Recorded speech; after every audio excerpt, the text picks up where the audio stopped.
Olá, galera! Esse é mais um episódio do Maldita Politicagem, número 121. Eu sou o Alessandro, estamos abrindo aqui essa nossa discussão sobre vice-presidentes, uma vez que nós estamos vivenciando uma série de vices com destaques, né, na política atual, vices que se tornaram prefeitos, vices que são candidatas à maior nação, né, a maior democracia do mundo, e para isso estou com aquele que é o representante talvez da menor democracia do mundo, Luiz Domingos Costa. Tudo bem, Luiz? E aí, Ale, saudações de todos e todas. A menor, mas não por isso menos importante, né? Não, nunca, imagina, nunca. É uma democracia pujante. É isso. A gente estava discutindo em algum grupo com colegas interessados em política e falaram bastante comentário por causa da eleição norte-americana, e aí surgiu a ideia de fazer um episódio sobre vices, né? E aí a gente tenta amarrar aqui Estados Unidos, Brasil, alguns casos da América Latina, para discutir a importância e a relevância ou não do cargo. Aí muitos vão falar, pô, mas você só fala nos Estados Unidos, né? Nesse caso não tem jeito, porque não é imperialismo nosso, né? Não é pagar pau pro americano só. Mas é porque o cargo de vice nasce lá mesmo, né? E os países da América Latina, 18 países copiaram essa instituição vice-presidência. Por isso que é importante trazer o caso norte-americano. E, pô, não tem jeito, né? A entrada da Kamala Harris na candidatura substituindo o Joe Biden torna os Estados Unidos importante por si só, não tem jeito. É importante falar isso daí, né, Luiz? A gente fala muito sempre, né, de França, Inglaterra, Estados Unidos, mas também porque a literatura se apoia muito, né, nessas grandes nações. Às vezes é isso que a gente tem como referência mesmo. Luiz, temos um convidado especial, um colega nosso, um parceiro nosso, né? Quer apresentar ele?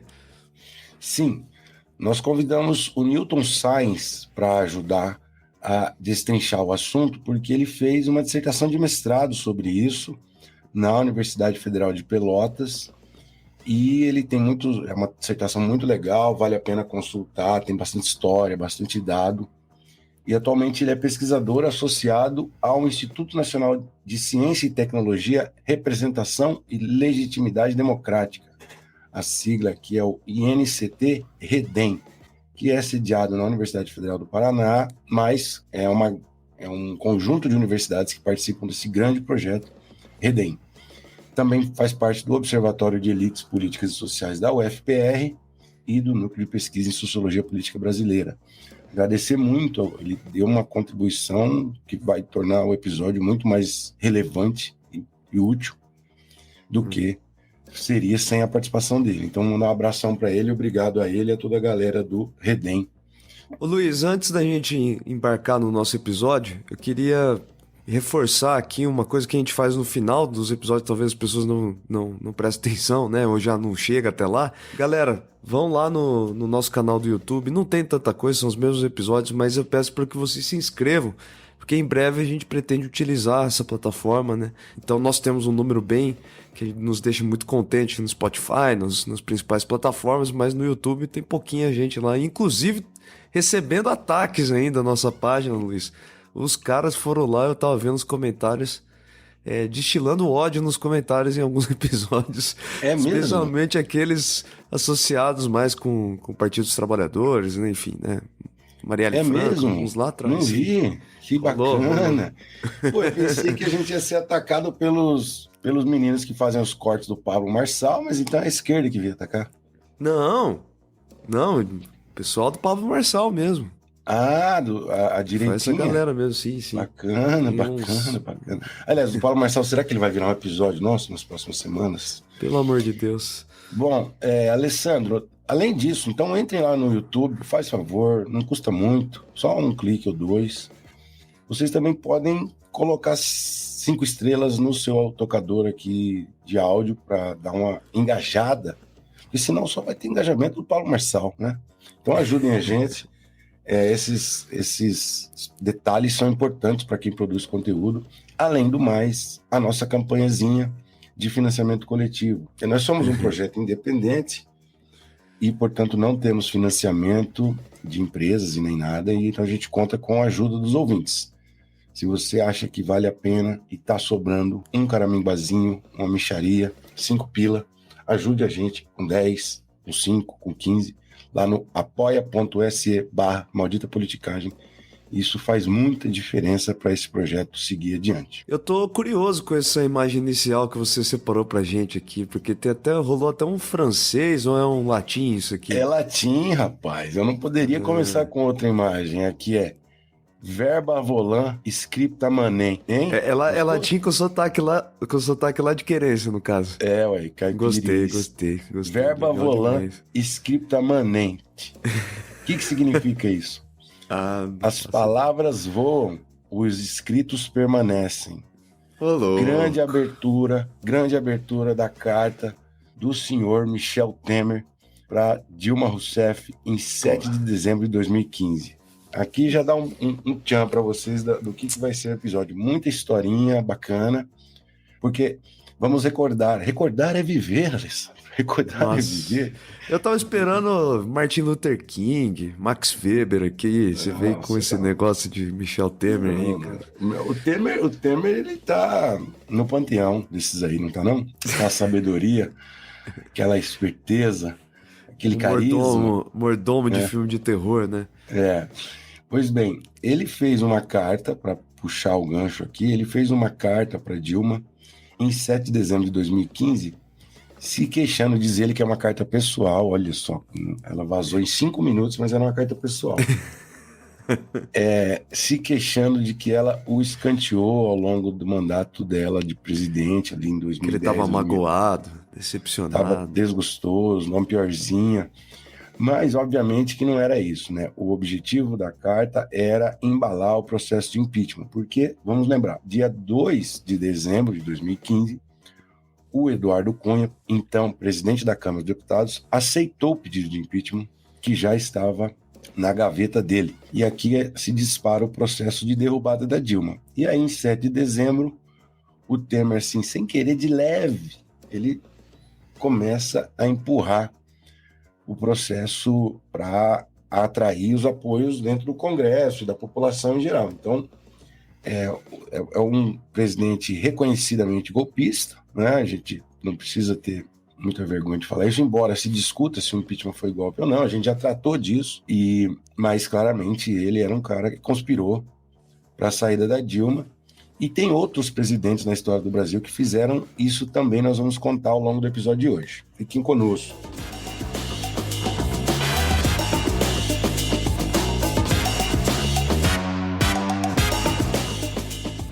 Bom, Luiz, sobre a Kamala Harris, né? A gente vai falar agora um pouco sobre o histórico, né? E a teoria, pouco de teoria, né? Que tem por trás dos vice-presidentes, para a gente entender a dinâmica disso tudo. Mas falando em vice-presidente, não tem como ser diferente, né? A gente fez um episódio sobre as eleições nos Estados Unidos, as primárias, fizemos todo um diagnóstico e uma semana depois ferrou tudo, né?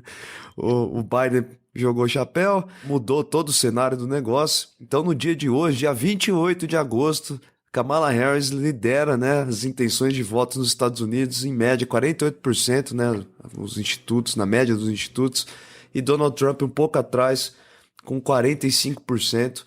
A verdade é que a Kamala renovou um pouco dos ânimos, né, dos democratas nos Estados Unidos, e hoje a gente tem uma disputa aberta, né, dessas eleições. Vamos ver, então, qual é a força da vice-presidente, né, dos Estados Unidos, o tema que a gente vai aqui abrir. Bom, Luiz, mas o surgimento é meio curioso, né? Eu não sabia disso, não. Você pode contar pra gente, resgatar como que surgiu essa figura do vice-presidente nos Estados Unidos? Muito legal a curiosidade histórica, que é a seguinte. Lá em 1787, quando eles estavam escrevendo a Constituição norte-americana, o cargo de vice-presidência surgiu para um problema eleitoral, para resolver um impasse eleitoral. Porque eles primeiro formularam essa lógica do colégio eleitoral que existe até hoje, né? Que os delegados dos estados votam para o presidente. Só que como aquela época já era, e mais que hoje talvez, a eleição era muito centrada no estado, os delegados dos estados tenderiam a votar nos candidatos do seu estado. Isso poderia gerar empate, né? Você pega um estado com 15 delegados e outro estado com 15 delegados, e os dois candidatos iam ter 15 votos cada um, ninguém ia ser candidato, ninguém ia ser presidente, ia ficar empatado. E aí, eles colocaram um outro, tinha que votar 2 vezes. O segundo voto teria que ser num candidato que não fosse do seu estado. E aí, os mais votados iam ser o presidente, e o que ia fazer com o segundo mais votado, que chegou tão perto? Aí eles colocaram como vice-presidente, que a função inicial não era ser o substituto do presidente, mas sim o presidente do Senado. Então, a primeira função do presidente da República nos Estados Unidos foi ser o presidente do Senado americano e que tem aquele chamado voto qualificado, que é o voto que desempata quando tem empate dentro do Senado. Curiosidade, mas hoje é muita curiosidade. Nossa. A Câmara bateu o recorde de votos qualificados na história do Senado americano, sabia? Foram 32 votações que ela desempatou. Caraca. Porque o Congresso está muito dividido entre republicanos e democratas, dá empata. E ela desempatou 32 vezes a favor do Partido Democrata, do governo, né, dos interesses do governo Biden. Fica essa informação útil para vocês. Tá? Não, além dessa coisa do desempate, né? Quando eles criaram lá a imagem do vice-presidente, tinha essa preocupação de criar, né, uma espécie de sentimento democrático, coeso, da nação como um todo, que fosse para além da unidade, né, estadual que eles representavam, né? Então os americanos tinham essa preocupação inicial, lá 250 anos atrás, né? Com os pais fundadores da nação. A gente está usando aqui o livro do Baumgartner, né, como referência. Toda essa parte que o Luiz falou, essa parte que a gente vai entrar agora também, é um cara um cientista político que se dedicou a estudar vice-presidentes como um todo, né? Vocês vão ver que tem uma semelhança grande com o caso brasileiro, né, a partir de agora, porque a gente vai entrar, então, desse ponto que o Luiz falou, do surgimento. Até meados do século XX, isso se manteve mais ou menos igual. Depois, por volta dos anos 40, a coisa começa a mudar, né? Então, lá no começo, a gente retorna. O livro do Baumgartner, inclusive, abre com isso, né? Ele chama de existência humilde do vice-presidente, porque na época o Senado tinha pouca relevância, né? Do ponto de vista do legislativo. Também, então, o vice-presidente era uma espécie de reserva, né? Ficava só esperando ali, não tinha muita relevância na política. O primeiro vice-presidente vai ser o John Adams, né? O famoso John Adams, que vai, abre aspas aqui, dizer, né? Eu não sou nada, mas posso ser tudo. Então, e realmente se cumpriu. John Adams vira presidente, não sei se o segundo ou terceiro presidente da República, né? Dos Estados Unidos. Mas de lá para cá, as coisas foram mudando. Vai dizer o Baumgartner, né? Esse autor, que é uma instituição que se transformou muito intensamente durante o século XX, a vice-presidência como um todo, né? Isso começa lá no Roosevelt. O Roosevelt é o primeiro que exige que o seu vice fosse o Henry Wallace. Ele vai falar, eu quero que seja esse cara. Ou seja, ele dá maior centralidade no contexto de Segunda Guerra Mundial para que um vice possa cooperar com o governo, né? Porque existia uma espécie de confusão se o vice-presidente era parte do legislativo ou do executivo, se ele era parte do governo ou não, ele só era um reserva, né? Esse era um grande problema. Depois o Nixon se torna vice-presidente, né, do Eisenhower, e aí o Nixon ele cumpre uma espécie de papel de diplomata, né? Ele vai resolver problemas fora do país, representando o governo. Já nos anos 50 isso, né? O Lyndon Johnson, outro vice-presidente que se torna presidente, né? Ele é o primeiro a receber uma espécie de gabinete, né? Que hoje se chama o Eisenhower Office, né? Que é uma espécie de prédio onde está a vice-presidência e a equipe da vice-presidência. Ele é o primeiro a ocupar esse prédio, que eu não faço ideia de como né? Nunca vi a imagem desse prédio na vida. Só que vai dizer os analistas, então, que é em 1976 que surge esse vice-presidente realmente colado no governo, parte do governo, através da imagem do vice-presidente Walter Mondale, né?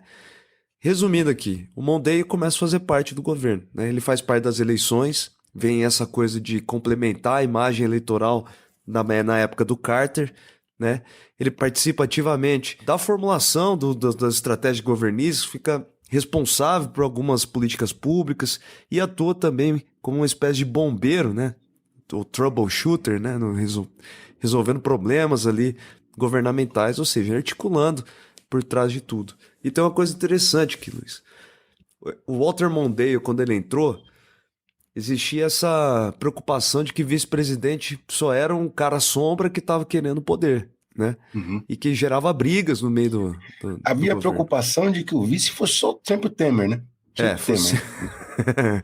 fosse Tá sempre o espreita, Temer. né? Espreita. Imagina, cara, o Temer já tem aquela cara de meio terror, assim, né? Enfim. E aí, o que o Mondale fez? Ele chamou um cara do gabinete dele, o Robert Barnett, que era um cara que se entendia bem de como funcionava a política norte-americana, e pediu para ele uma análise do porquê vice-presidentes e presidentes se davam tão mal. E aí o cara chegou a algumas conclusões, né? Primeiro, inveja e ciúmes entre os dois, né? Quando um começava a ganhar maior popularidade, o outro já ficava, né, meio cara fechada, e isso ia aumentando, né, com o tempo. Conflito entre as equipes de ambos, né? Que chegava inclusive o presidente a esconder informações do vice, o vice escondia informação do presidente. Esse conflito entre as equipes era fundamental também. E a ausência de função importante para o vice, né? Uma função delimitada para o vice do que ele iria fazer. E a solução era compartilhar equipes, né? Parte das equipes, algumas funções administrativas pré-estabelecidas, né? Funções governamentais, né? Pré-estabelecidas, e uma boa relação pessoal entre os líderes, portanto. E aí o Walter Mondale, ele dá sequência a esse projeto aí e muda completamente a história dos vice-presidentes dos Estados Unidos. Posterior a ele, então, depois de 1976, todos os vices americanos tiveram alguma relevância, né? Muito mais relevância do que antes dele, portanto. Então, eu achei interessante essa história. Aqui no Brasil também, né? Nós tivemos algo parecido. Muito bom. Só mais alguns complementos aqui. Essa importância que o Barnett, vamos dizer assim, ele organiza institucionalmente, ela vinha se construindo depois da Segunda Guerra Mundial, né? O Nixon com Eisenhower. E aí essa importância vai se dando na medida em que os vice-presidentes são todos eles presidentes em potencial nos Estados Unidos. É muito comum o vice-presidente virar presidente. O Nixon é o caso, o Biden o Biden do Obama, a Kamala do Biden e assim por diante. Inclusive a escolha, segundo alguns lá nos Estados Unidos, a escolha do DJ Vance como vice do Trump é para ser o sucessor, era para ser o sucessor do Trump. E aí escolheram um cara muito parecido, quebrando uma outra estratégia, muito parecido com o Trump, quebrando uma estratégia que também é muito forte nos Estados Unidos, de você pegar um perfil diferente para complementar o perfil do cabeça de chapa. Por isso escolheram o Tim Walz, que é um branco com jeitão de caipira, para complementar o perfil urbano, cosmopolita e multicultural da Câmara, né? As regiões também, né, ganham essa representação, né? Isso, complementado da região. E isso é interessante, por exemplo, um caso clássico é o do JFK, o John Kennedy, que era um cara da cidade, né, representava essa elite mais urbana, com o Lyndon Johnson, que era um cara do Texas, caipirão.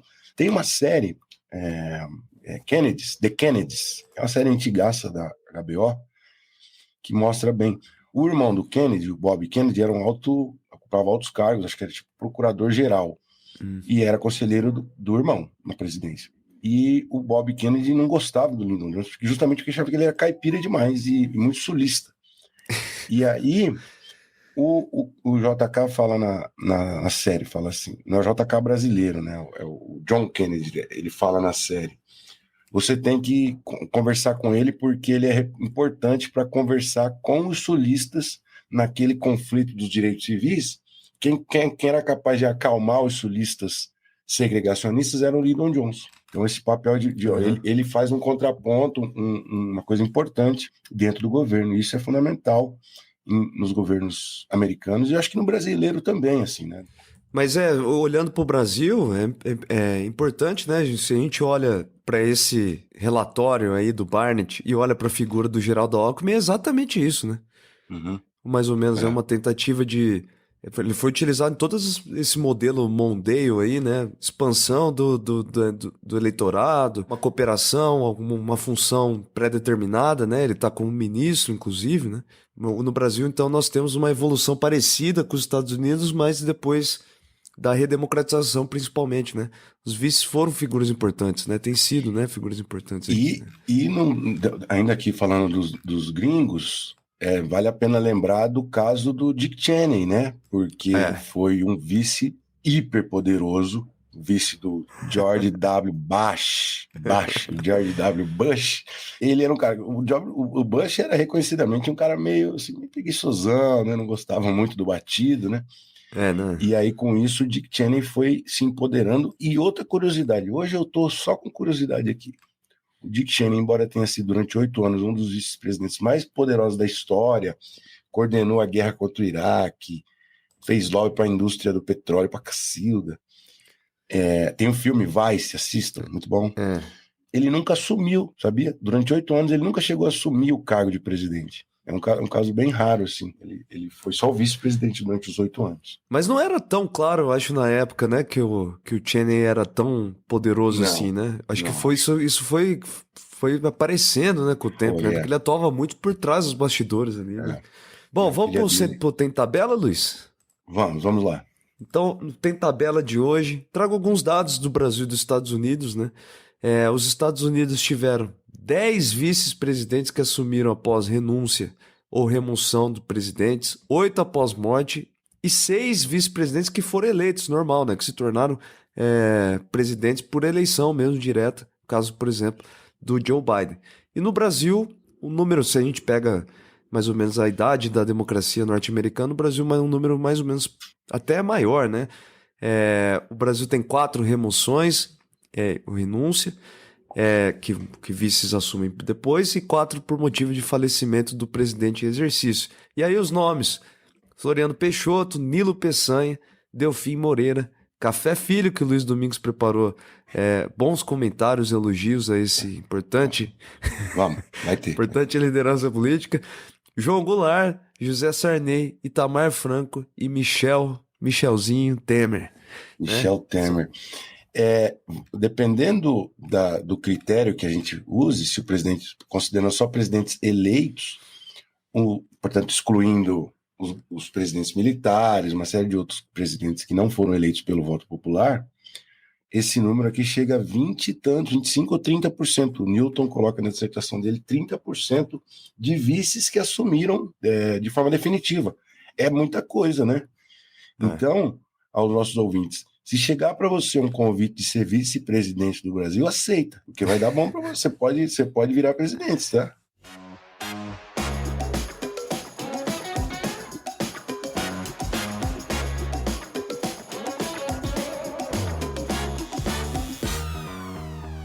Agora, no bloco 2, a gente vai tratar do Brasil. Vamos nos concentrar na história do Brasil e, em particular, das eleições municipais, que é o que está diante da gente, para nós também prestigiarmos a festa da democracia local, né?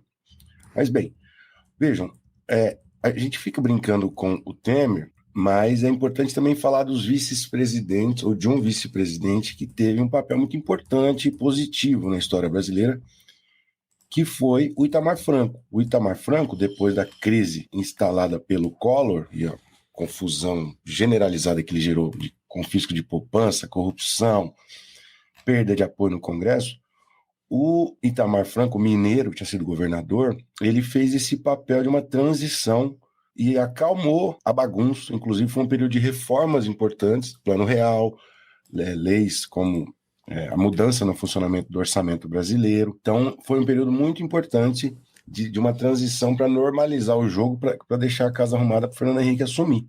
Então, vale a pena fazer essa declaração aqui para o governo Itamar, mostrando que os vices não só conspiram, eles também ajudam a construir alguma coisa, né? Perfeito. E agora vamos tratar das eleições municipais, é isso, né? Vamos discutir um pouco. Eleições municipais, né, são importantes, uma vez que são milhares de municípios, né, uma espécie de pequeno celeiro, grande celeiro, aliás, de formação de novos políticos também, né? Muitos políticos entram por aí, né? Então a gente pergunta para o nosso convidado, Newton Sainz, desculpa, Newton, se eu falo errado o seu nome, sobre a função geral, né, dos vice-presidentes e como a gente pode identificar dos vice-prefeitos, desculpe, e como a gente poderia identificar se existe algum tipo de padrão de carreira, né, desses indivíduos como um todo. Vamos ouvir, querido Newton. Fiquei bem feliz de receber o convite de vocês.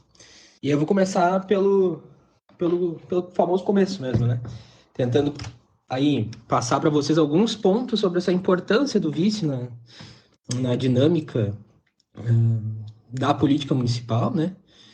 E sobre a função do vice mesmo, de por que existe, né? Por que ele é importante numa democracia. Então, acho que primeiro lembrar que quando esse cargo foi pensado, e a estrutura dele foi pensada para garantir uma estabilidade de governo, né? Para garantir uma estabilidade naquele governo que foi eleito, com os casos de necessidade de substituição, e aí substituição do mandatário, do cabeça de chapa, por exemplo, né? Em caso de falecimento, em caso de doença e assim por diante, ou no caso de um impeachment, tu ter aquela mesma continuidade do governo, daquela agenda, daquela proposta que foi eleita pelo povo, por ter uma continuidade ali através de um vice, né? Através de um segmento que já estaria ali eleito. Então, ela é uma ideia de estabilidade dentro das democracias. Só que nem sempre é assim, né? Então, tem um autor argentino, que é Mário Sarrafeiro, o nome dele, que ele estuda essa dinâmica do vice como sombra do chefe do executivo, né? E historicamente se sabe que o vice surge como uma figura um tanto quanto problemática, como aquele cara que está ali por detrás do chefe do executivo, ameaçando, né? Tipo assim, ó, se tu deixar, eu vou te roubar o poder, e na verdade não sou teu amigo assim. Então, existem alguns tipos de relações entre chefes do governo e vices, né?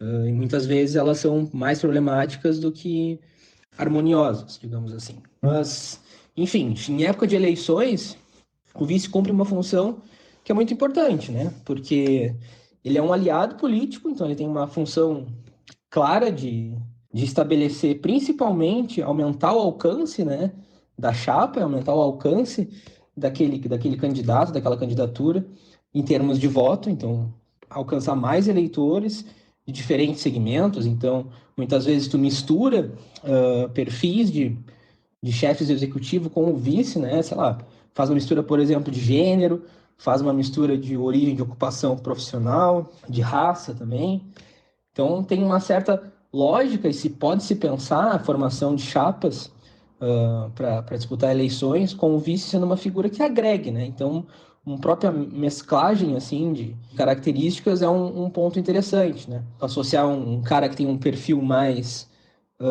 político, um político mais profissional mesmo, com alguém que está, por exemplo, ligado a um setor da sociedade, por exemplo, um empresário, né? Então, são estratégias que são utilizadas. Para além disso, né, para além dessa função de alcance, tem toda uma relação também de recursos. Então, seja questão partidária, seja de financiamento, grana que entra, tempo de TV e assim por diante. E aí, por um outro lado, quando a gente sai da questão eleitoral, tem toda a relação de governo, posteriormente. Então, o vice cumpre uma função que é ajudar na construção do governo, né, de formação de coalizões no legislativo. Às vezes é um cara que tem uma boa circulação dentro do legislativo municipal, né? Pensando na lógica das eleições municipais, então que tem uma boa circulação entre os vereadores daquela localidade, mas também com os setores da sociedade. Então, muitas vezes é um cara que vai estar ligado, que vai fazer um caminho da política municipal através de outra, ajudar o prefeito a construir esse caminho de governabilidade dentro do município. Bom, nessa direção que o Newton falou, acho que é importante, é possível a gente citar alguns candidatos atuais, né, Luiz? Né, por exemplo, Belo Horizonte tem o Fuad Noman, que foi vice-prefeito, atual prefeito, Ricardo Nunes de São Paulo, Eduardo Pimentel em Curitiba. Você gosta do Pimentel, Luiz? Ah, passa pra lá. Essa daí você tá de sacanagem. Você gosta do Pimentel? Eu acho, parece ser uma pessoa camisa bem passada, né? Bem penteado. O pessoal tem feito um apelido pouco abonador para ele aí nos grupelhos de WhatsApp aí, mas não posso contar aqui, são depois ele processo maldita. Mas assim, se tem uma coisa em comum nesses caras é que eles têm pouco brilho, né? Vamos falar assim, falar sério, né? O carisma do Max Weber aqui não aparece, né? Tanto nesses três que eu citei, né? Eu tava vendo pouco, lendo pouco sobre eles. Os caras são muito apagados, né? Mas enfim. Sim. Alguns desses vices são escolhidos em parte por isso, né? Que são atores mais discretos, que jogam um jogo de articulação, fazem negociação com parlamentares, com lideranças nos bairros. Só que aí quando vem a eleição, esse lado discreto pesa, né? Pesa muito. Então, o cara Bem parece discreto. E o nosso vice-presidente, ele já tem até o apelido, né? Sorvete de picolé de chuchu. O cara... Mas o Alckmin, eu acho que ele venceu muitas eleições para governador também, né? Tem isso, né? Sim. Não, mas o começo da carreira do Alckmin, né? Dizem os mais antigos, né? Aqueles que vêm de mais longe, que o Alckmin era uma figura de maior destaque quando ele era jovem, né? Era um vereador, prefeito, etc., que tinha um certo liderança e destaque, né, onde ele passou, né? Bom, para seguir a conversa com o Newton, a gente falou sobre as chapas, né? Como são constituídas. Se existe uma coisa, né? Por exemplo, aqui no Brasil, entre os presidentes é muito comum isso, né? O centrão ser o apoiador de algum dos lados e isso ser decisivo. A gente perguntou como isso opera no nível dos municípios. Vamos ouvir o Newton. Bom, então, partindo para os resultados da minha dissertação, na minha dissertação de mestrado, eu analisei a carreira eleitoral dos vice-prefeitos das capitais estaduais do Brasil, das 26 capitais, e eu analisei desde 1985 até 2018, né? Todos esses grupos de vice-prefeitos que foram eleitos ao longo desses anos e o que eles fizeram para frente nas suas carreiras, né? Foi uma análise extensa, assim, para tentar identificar principalmente a ambição política desses caras. A pesquisa trouxe alguns resultados que são interessantes, né? O primeiro deles é conseguir explorar essa dimensão dos vice-prefeitos, que até então não era algo estudado. A ciência política brasileira mesmo dava uma boa ignorada, né, nesse cargo, por algum motivo. Talvez por entender que não tem tanta importância, ou por ser um cara sempre escondido atrás do mandatário, né? Ficar um cargo um pouco na sombra mesmo do chefe do executivo. Mas nos últimos anos foi ganhando mais, eu acho, notoriedade. Eu acho que agora, em 2024, está ainda maior, muito provavelmente por causa da eleição de São Paulo, né? A gente vê que os vice-prefeitos assumiram uma posição de alcançar as prefeituras e tentar permanecer na arena eleitoral. E é isso que a minha dissertação justamente mostra. Quando eu analiso a carreira desses indivíduos, a gente consegue identificar que em 78,5%, quase 79%, quase 80%, né, dos vice-prefeitos que eu analiso, eles seguem carreira política depois do cargo, né? E um dado interessante é que só 57% deles conseguem obter novos sucessos eleitorais na carreira. Então tem toda uma lógica de conseguir converter, né, o capital político. Como vice, a gente, né, tende a ter aquela percepção de que é alguém que tem um capital político menor, né, em relação ao chefe do executivo, e eles têm todo um desafio de conseguir converter isso eleitoralmente, né? E aí talvez esse 57% é um desses achados, assim, de uma dificuldade para conseguir se consolidar, para conseguir se eleger depois de ser vice-prefeito, conseguir ganhar uma eleição, né? Então, esse é um dado interessante. Um outro dado interessante é que, ao final do mandato de vice-prefeito, a principal escolha de carreira deles é disputar as prefeituras, né? Então, eles seguem para tentar justamente assumir aquele cargo principal. Então, em torno de 45% das vezes desses políticos que disputam a eleição no final do mandato, esses vice-prefeitos que disputam as eleições no final do mandato, eles tentam disputar justamente para ser o prefeito da cidade.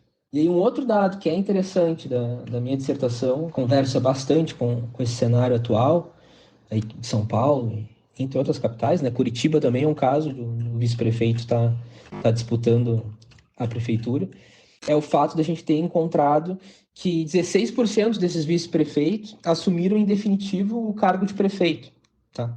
Então, por diversos motivos aí, como o prefeito se retirar da prefeitura e no meio do mandato, às vezes já reeleito, ele tenta um cargo em nível federal, tentar ser senador, tentar ser deputado federal, governador, tendo um cargo maior, ele abre mão da prefeitura e os vice-prefeitos assumem. Ou pode ser caso de falecimento, renúncia por conta de doença, algum tipo de afastamento judicial, enfim.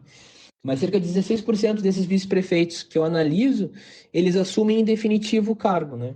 Então, é uma prática que não é tão incomum, assim, se a gente for analisar, né? Se a gente for perceber. Cerca de 16% dos casos que foram analisados ali no universo de 161 indivíduos, e 191 casos, né, porque tem vice-prefeitos que são reeleitos, acontece que eles assumem em definitivo as prefeituras. Então, esse cenário onde alguém que está por detrás do chefe do cargo principal, né, por trás do chefe do executivo, assumir a prefeitura, assumir o governo, é uma prática que não dá para dizer que é incomum, e isso traz repercussão, né? Repercute na população, repercute na administração pública daquele município. É uma alteração em termos podem ter alterações, né? Por vezes em termos de pastas nas secretarias, toda uma lógica também de administração das políticas públicas daquele município. Tudo isso pode sofrer alteração. Nada nos garante que vai ter, de fato, uma continuidade, né? Que, de fato, o vice-prefeito vai seguir a mesma linha, a mesma tendência daquele prefeito. Então, é algo que acontece, de fato, e eles vão em busca dessa continuidade. Uma vez que eles assumem em definitivo a prefeitura, que nem é o caso do Ricardo Nunes, em cerca de 75%, quase 76%, eles resolvem seguir carreira eleitoral após cumprir, né, terminar o mandato ali como prefeito. Eles tentam prosseguir a carreira e aí tentam prosseguir como prefeito mesmo, né? Então, para a gente sistematizar os dados que o Newton traz, vale a pena ficar atento nesse primeiro dado: 16% dos vice-prefeitos assumem definitivamente, e eles continuam, 70% deles continuam na carreira eleitoral, buscam outros cargos, e quando esse vice assume de forma definitiva, o sucesso de reeleição ou de busca de outros cargos ele aumenta muito, que são os casos que estão em destaque agora nas eleições das capitais. Curitiba, com Eduardo Pimentel, que foi vice do Greca, atualmente está liderando as pesquisas. Era até recentemente uma figura muito pouco conhecida do eleitorado, mas a força da máquina municipal e estadual estão ao lado dele. E o caso do Ricardo Nunes, em São Paulo, que era vice do Bruno Covas, que veio a falecer, e assumiu definitivamente e agora disputa a reeleição. O que eles têm de semelhante além disso, japonês? O que eles têm de semelhante além disso?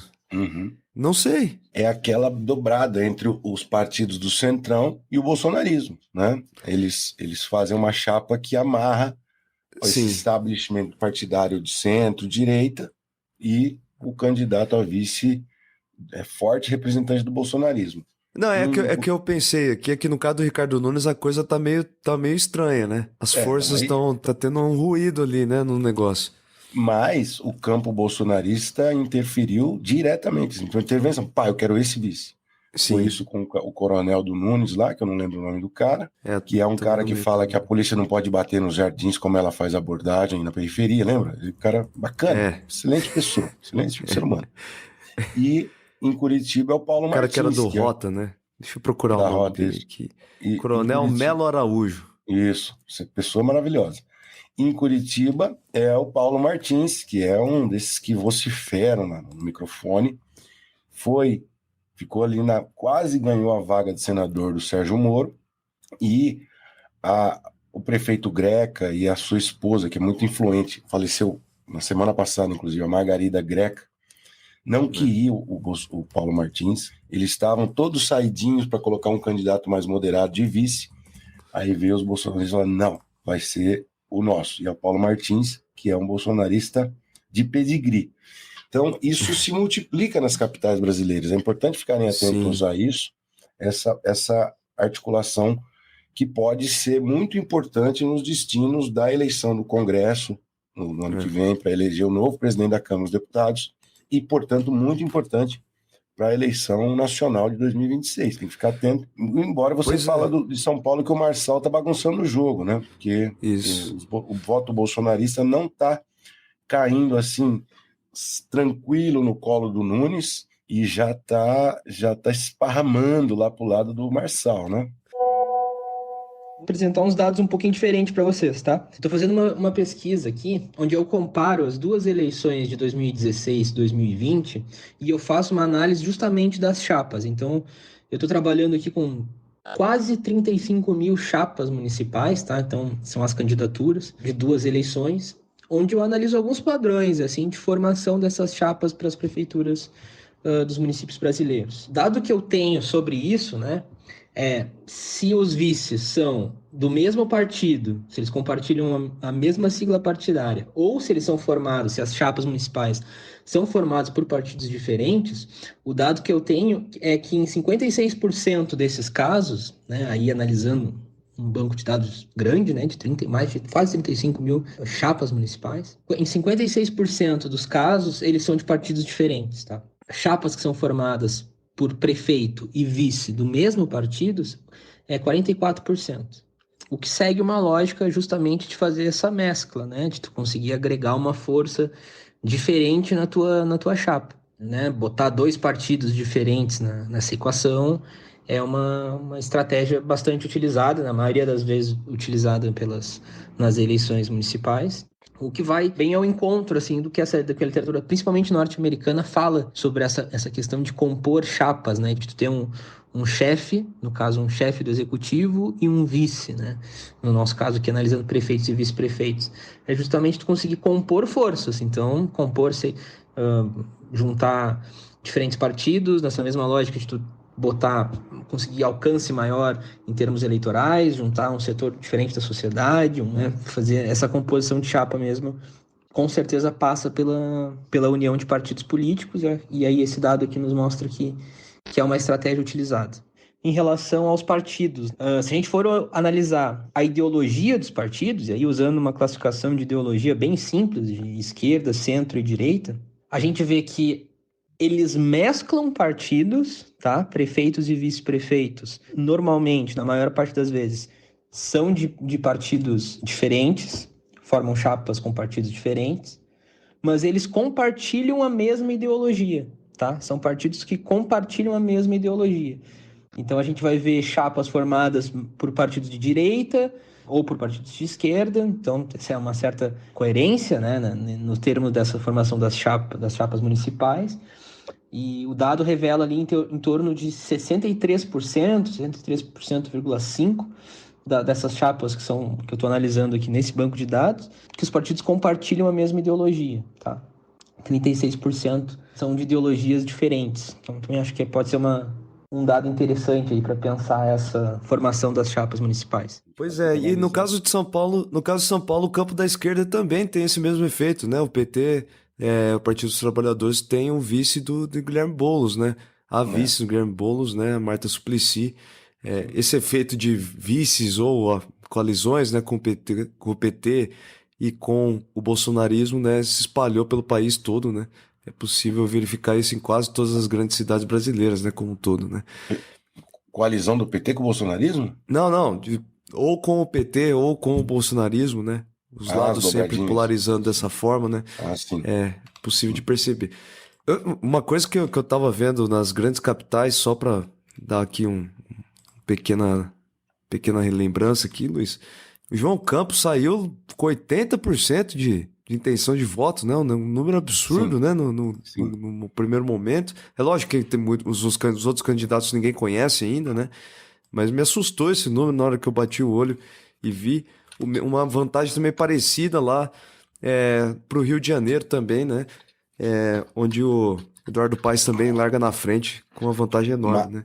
Mas o Paes tem bem menos, né? Tá com 56% das intenções de voto nas últimas pesquisas, o que já é bastante. Muita chance de quitar no primeiro turno a eleição, mas não chega a esse número do Eduardo Campos, que é 80, 70 e tantos, dependendo do instituto. Agora, o campeão nas capitais é o tal do Dr. Furlan, em Macapá, capital do Amapá, tem 91% de intenção de voto. Você tem noção? 91% de intenção de voto. Goiânia também tava bem, né? Tava bem avançado também, entre as capitais. Eu espero que... Bom, acho que Curitiba e São Paulo é muito provável que tenha segundo turno, porque tem muitos candidatos fortes na segunda, terceira, quarta colocação. Lembrando aqui, né, Luiz, a gente vai fazer uma série especial sobre as eleições nos municípios. A gente está destoando aqui um pouco, tá desviando aqui um pouco o foco, mas eu acho que é importante a gente sempre manter esses comentários. Vai ser inevitável daqui para frente, né, ao longo desses próximos meses aí. Eu tô doido para falar do Marçal, porque é um fenômeno muito impactante, né? Desesperador, impactante. Mas deixa para a gente tentar abordar o Marçal num outro episódio. Aliás, se as pessoas quiserem um episódio sobre o Marçal, se não quiserem, também a gente não faz. Nós só discute outras coisas. Esse boné você pegou emprestado do Marçal? Não, tipo, filha da... Bom, Luiz, a gente prometeu um quadro especial em homenagem ao grande Café Filho que você tanto admira na história da política brasileira. Lá no primeiro bloco a gente falou sobre ele. Então, para o Querência de hoje, diz você que vai fazer esse comentário aí. Estou esperando. O que você tem a dizer sobre o Café Filho? Bom, o Café Filho é uma figura que eu vou fazer uma pergunta depois, uma enquete depois com os ouvintes, depois dessa história. Mas, vamos lá. Ele foi o vice-presidente na chapa com Getúlio Vargas, e ele assumiu depois do suicídio, né? O Getúlio se suicida em 54, e ele assume a presidência. E aí, o ano de 55 foi um ano especialmente crítico na história brasileira, porque o Vargas ele sofreu um golpe de uma aliança entre militares e os civis da UDN, a direita brasileira daquela época.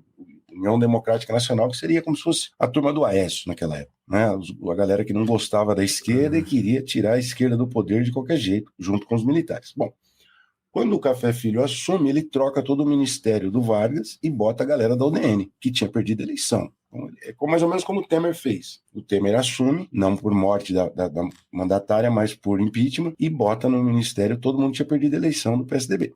Bom, aí, em 3 de outubro de 55, teve eleição presidencial e quem ganha? Juscelino Kubitschek, que era de um partido de centro, mas foi o único grande líder do PSD que foi no velório do Vargas e gostava do Vargas. E o vice era o Jango, que era do PTB, que era de esquerda, tinha sido ministro do Vargas. A galera que tinha vencido o Vargas por meio do suicídio, tirou o Vargas por meio do suicídio do poder, essa galera ficou oriçada, falou, meu Deus do céu, vai voltar à esquerda. E aí eles começaram a articular um golpe para o JK não assumir, né? E aí a história é a seguinte, em 1º de novembro, um general, Jurandir Mamed, fez um discurso inflamado contra a posse e falando que a vitória do JK tinha sido uma mentira democrática. Um discurso fortemente golpista. Aí, o ministro da Guerra era o general Lott, né? Henrique Lott, que era de centro-direita, mas ele era legalista. Ele queria que a Constituição fosse respeitada. E ele falou, esse cara não pode falar isso, esse Jurandir. Eu preciso tirar ele do cargo. Só que ele estava subordinado, ele estava com um cargo subordinado à presidência. Aí o que o general Lott foi lá pedir para o presidente da República demitir o cara, para ele ficar quietinho no canto dele. Só que quando ele chegou lá, no Palácio do Catete, o Café Filho não pôde atendê-lo porque, segundo o boletim médico, ele teve um ligeiro distúrbio cardiovascular. E aí ele teve que sair de licença depois disso.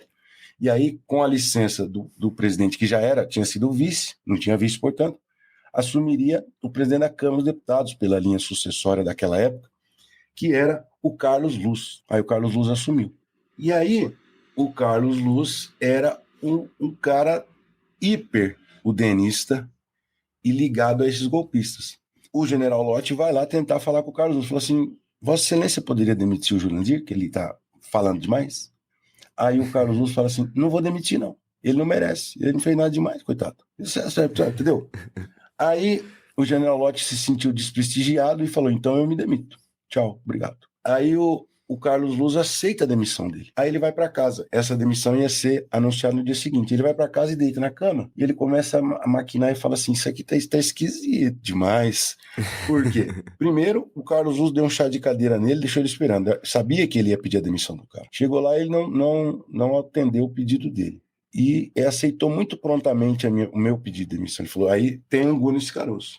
Aí ele pensou, ele falou, eu acho que os caras estão armando um golpe para não deixar o JK assumir. O que ele fez? Ele era ministro do Exército, um monte de tropa na mão dele, ele foi lá e cercou o Palácio do Catete, e os caras saíram em debandada, o Carlos Luz, um monte de milico, e o Carlos Lacerda, pegaram um navio e foram para fazer um gabinete de resistência em Santos, para fazer uma outra presidência, né? No Porto de Santos, não saiu. Aí o general Lott mandou bombardear esse navio, o navio chamava Tamandaré. Aí o Forte Copacabana e o Forte do Leme sentaram fogo e o navio não foi atingido porque ele se escondeu atrás de um outro navio cargueiro, tá bom? Aí debelou a tentativa de golpe. Aí o general Lott articulou no Senado o impeachment do Carlos Luz. Em uma noite ele foi impeachmentado. Aí beleza, acabou, sossegado e tal. Aí assumiu o Nereu Ramos. O Nereu Ramos assume, que era vice-presidente do Senado. Ele assume e ajuda a articular o impeachment do Carlos Luz. Aí o vice-presidente era o Nereu Ramos. Aí, passado alguns dias, o Café Filho falou assim, opa, tô bom, deixa eu voltar. Ele queria assumir a presidência e a galera, segundo os historiadores e tudo mais, essa galera golpista ia colar no Café Filho e falar assim, não podemos deixar o JK assumir. O que o general Lott fez? Pegou os tanques, cercou a casa do Café Filho no dia que ele ia assumir, para ele não assumir. Aí foi lá, articulou com o Nereu Ramos no Senado, impeachment do Café Filho também. Resumindo, o general Lott deu 2 famosos contragolpes para não deixar a direita no governo e impedir a posse do Juscelino Kubitschek em janeiro de 56. Finalizando, o Nereu Ramos terminou o governo até 31 de janeiro, naquela época a posse era dia 31 de janeiro, e transmitiu a faixa presidencial para o JK. Então o Café Filho era malandrão, né? Malandra agulha. Quem que é mais golpista? O Temer ou o Café Filho? Eu deixo essa pergunta para você, Alessandro. Para mim? É. Pô, é difícil, né? Porque eu não vivi aquilo do Café Filho, né? Eu vivi a raiva do Temer, não do Café Filho, né? Eu vou... Bom, porque com essa história eu acho que eu vou falar do Café Filho, porque eu acho que o Temer foi um cara que não articulou o negócio. Eu não acredito nisso, mas isso não baseando em nada. Eu acho que o Temer é um cara que fazia parte de um esquema maior. Esse negócio, maior. Nessa sua história aí, parece que o Café Filho tinha uma centralidade maior. Mas por achismo aqui, nenhuma ciência por trás. Só sabe que o Café Filho é o primeiro presidente do Brasil que não era católico? Ele era presbiteriano. Primeira vez que isso aconteceu lá nos anos 50. E o Nereu Ramos, o único catarinense, né? As catarinas fazem uma série de homenagens a ele, com rua, etc, né? Porque a rodovia 101, que corta parte do estado lá, chama-se Nereu Ramos. Por que você sabe da religião do Café Filho, Alessandro? Que informação maluca?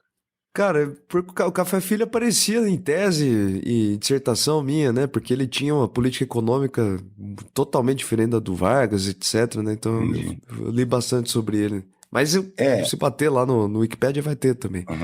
O governo é o vice que assume para implementar a agenda derrotada na eleição. Igual a mesma coisa do... E segundo boatos, esse distúrbio cardiovascular era migué para ele deixar o Carlos Luz fazer essa parte você não precisava nem contar, né? Qual a maior mentira? O Temer ficou magoado ou o Café Filho teve um ataque cardíaco? Qual que é mais? O Temer chateado, hashtag chateado, ou o Café Filho com semi-infarto? Para!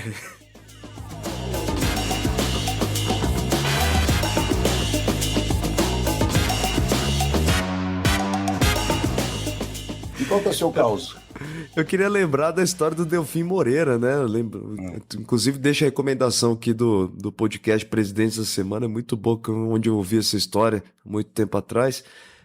O Rodrigues Alves morreu, né, em 1919 de gripe espanhola, é uma gripe que pegou milhares de brasileiros, né? Entre eles o presidente da República, e o vice dele era o Delfim Moreira, mineiro, né? Nessa dobradinha São Paulo e Minas Gerais, da República Velha. O Delfim Moreira, ele assumiu a presidência, só que o cara era maluco, né? Ninguém sabia por que ele era maluco, se era Alzheimer, se era sífilis, né? Não tinha o diagnóstico na época, mas ele era maluco. E aí algumas das coisas que indicavam que ele era um cara meio mais pra lá do que pra cá, né? Ele colocava o fraque, vestia todas as condecorações dele, né? Passava perfume, ficava bonito. E não tinha nada, cara, não tinha solenidade nenhuma, né? Na hora que ele ia procurar lá a solenidade, os caras falavam, pô, presidente, não tá tendo nada, não. Tá meio exagerado aí. E aí, diz a lenda que teve uma vez que o Rui Barbosa marcou a reunião com ele, né? Falou com o gabinete e tal. Não, vem aqui 3 horas da tarde, né? O presidente vai receber você. Aí o Rui Barbosa ficou lá esperando no salão. E aí ficou cansado do chá de cadeira, né? Horas ali esperando. De repente, quando ele ficava olhando para a sala do presidente, né? Esperando ele sair, ele olhava, tinha uma frechinha aberta e um olhinho por trás ali da porta, espiando o Rui Barbosa. E aí toda vez que ele olhava, a porta fechava, assim, né? E aí o Rui Barbosa falou, pô, velho, esse cara tava maluco, né? Então o presidente diz a lenda que o Delfim Moreira ficava espiando os outros no... Ele achou, ele tinha uma mania de perseguição, né? Ele achava que a galera tava tudo atrás dele, queria matar ele, etc. E ele ficava abrindo a porta, espiando os outros, fazia buraco, etc. E aí abre aspas pro Rui Barbosa. Era tantã, hein? Era tantã, hein? Rui Barbosa um dia ele disse, né? Porque ele tentou um monte de vezes ser presidente, não conseguiu, né? E aí abre aspas. Que estranho é o Brasil, onde até um louco pode ser presidente e eu não. O Rui Barbosa perdeu as eleições, né? É. Muito bom esse caos, Alessandro. Agora, deixa eu só contar mais um. Porra, você fala. sabe que teve um presidente que ele aqueceu e não jogou, né? Você sabia? Ele aqueceu, amarrou a chuteira e foi para ele entrar em campo, o juiz falou, negativo, não vai entrar. Foi o Pedro Aleixo, que ele era vice-eleito indiretamente pelo Congresso, vice-militar. Ele foi vice do Costa e Silva. E aí o Costa e Silva ficou doente. Essa doença é verdadeira, ele veio a falecer no Costa e Silva. O Costa e Silva teve um AVC e o vice era o Pedro Aleixo, era civil.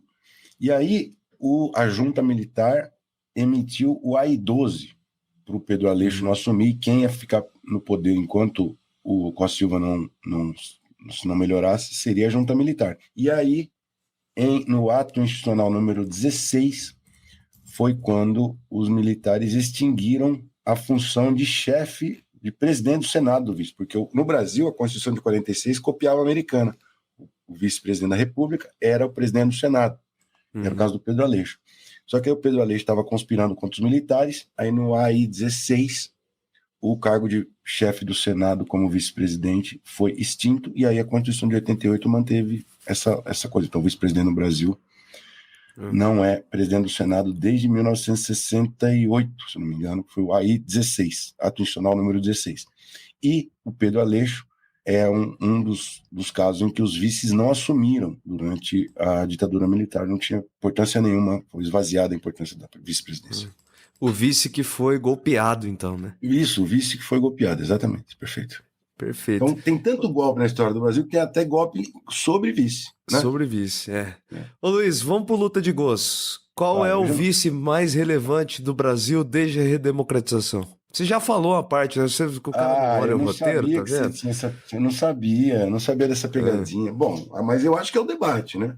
Debate com quem? Não, eu acho que existe o debate. Relevante pode ser o lado negativo também, né? Pode ser. Eu acho Fala que aí seus destaques. eu acho que pau a pau a importância, a relevância em termos de mudança histórica, o Itamar e o Temer. Itamar e Temer? É. Achei que você ia falar Hamilton Mourão e Marco Maciel. Pô, você tá maluco? O Marco Maciel é muito elogiado, né? Sim, o Fernando Henrique fala só coisa boa dele. Não, o Marco Maciel e o José Alencar são duas figuras que foram muito elogiados como vice, né? Nunca foram esses que estavam tramando contra, né? Um representante da direita mais tradicional brasileira, o Marco Maciel, né? A direita assimilada, também apoiou o golpe militar, a família dele, ele. Mas assim, pelos feitos, eu acho que não há dúvidas que foi o Itamar Franco, né? Pelos feitos como... pelo fato de ter... institucionais, eu diria assim, né? De ter ali construído, né? Para o plano real e para a equipe do Fernando Henrique Cardoso, né? Embora exista uma série de críticas, né, sobre o governo Itamar, etc., mas enfim, entre os vices, eu acho que é o que teve maior destaque como presidente em exercício, né? E o Temer seria o anti-Itamar, talvez, sabe? Porque ele ajudou a destruir muitas dessas amarras institucionais, né? Enfraqueceu muito o mecanismo do impeachment, né? Dilapidou o que significava aquilo e fez reformas que são regressivas, né? A reforma trabalhista é a principal delas, né? Bom, e o nosso Geraldo Alckmin cumprindo um papel importante, né? No governo atual também, né? O Geraldo Alckmin, importante, né? Eu não posso pensar em outra coisa porque não a meia dele. Eu sempre me pega aquela meia colorida que ele usa nas fotos, é uma coisa, sabe, umas meias muito estilosas. Então, é um grande representante das meias. Mas papel importante de articulação com o empresariado no governo Lula, 100%, né? Muito importante. Vamos para o encerramento então, Luiz. Senão vai ficar muito longo já. Fala. Você gostaria de agradecer, né? Como é que é? Gostaria de agradecer a todos que ficaram até o final, né?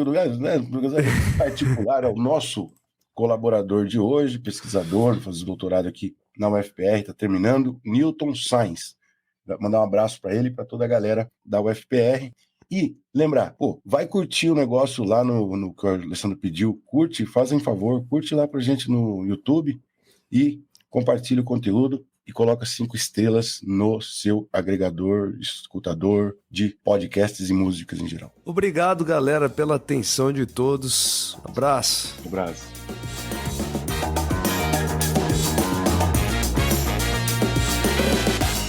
O Maldita Politicagem tem roteiro e produção de Luiz Domingos Costa e Alessandro Tokumoto, edição de áudio de Matheus Bittencourt, finalização de áudio e identidade visual de Fábio Tokumoto.